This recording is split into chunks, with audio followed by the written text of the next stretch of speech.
We are working hard to fulfill the dreams and aspirations of our people, to ensure justice. Bangladesh একটি অবাধ, সুষ্ঠু ও বিশ্বাসযোগ্য সাধারণ নির্বাচনের প্রস্তুতি নিচ্ছে বলে জানিয়েছেন অন্তর্বর্তী সরকারের প্রধান উপদেষ্টা অধ্যাপক ডক্টর মোহাম্মদ ইউনূস। বৃহস্পতিবার সকালে জাপানের টোকিওতে অনুষ্ঠিত 30তম নিক্কেই ফোরামে বক্তব্য দেওয়ার সময় একথা বলেন তিনি। ডক্টর ইউনূস বলেন, আমরা এমন একটি অবাধ, সুষ্ঠু, গ্রহণযোগ্য ও অংশগ্রহণমূলক সাধারণ নির্বাচনের প্রস্তুতি নিচ্ছি যা ন্যায় বিচার, সমতা, স্বাধীনতা এবং মানুষের মর্যাদা নিশ্চিত করবে। এর মাধ্যমে গণতন্ত্রে একটি শান্তিপূর্ণ ও কার্যকর রূপান্তর ঘটাবে। বর্তমান অস্থির বৈশ্বিক প্রেক্ষাপটে জনগণের ক্ষমতায়ন এবং তৃণমূল পর্যায়ের নেতৃত্ব আগের চেয়ে যে কোনো সময়ের চেয়ে অনেক বেশি গুরুত্ব পেয়েছে।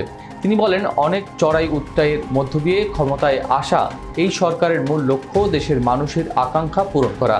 এ সময় রোহিঙ্গা সংকটে বাংলাদেশের মানবিক ভূমিকা এবং জাতিসংঘ শান্তি রক্ষায় সক্রিয় অংশগ্রহণের কথাও তুলে ধরেন প্রধান উপদেষ্টা। বিভিন্ন অঞ্চলে চলমান অস্থিরতা প্রসঙ্গে ডক্টর ইউনূস বলেন, এশিয়া সহ বিশ্বের নানা প্রান্তে একের পর এক সংঘাতের জন্ম হচ্ছে, যার ফলে শান্তি এখন প্রায় অধরা হয়ে পড়েছে। ইউক্রেন, গাজা এবং দক্ষিণ পূর্ব এশিয়ার বিভিন্ন দেশে যুদ্ধ ও মানবসৃষ্ট সংকটে হাজারো মানুষ তাদের জীবন ও জীবিকা হারাচ্ছে। তিনি বলেন, যুদ্ধের পেছনে বিলিয়ন বিলিয়ন ডলার ব্যয় করা হচ্ছে, অথচ সেই অর্থের অভাবে কোটি মানুষ অনাহারে দিন কাটাচ্ছে কিংবা ন্যূনতম মৌলিক চাহিদাও মেটাতে পারছেন না।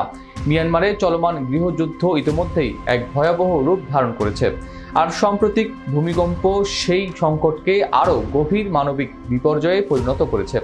সম্প্রতি দক্ষিণ এশিয়ার দুটি প্রতিবেশী দেশের মধ্যে সংঘটিত সীমিত যুদ্ধের প্রসঙ্গ টেনে ডক্টর ইউনূস বলেন, যুদ্ধবিরতিতে পৌঁছানোর জন্য আমি উভয় দেশের নেতৃত্বকে আন্তরিক ধন্যবাদ জানাই।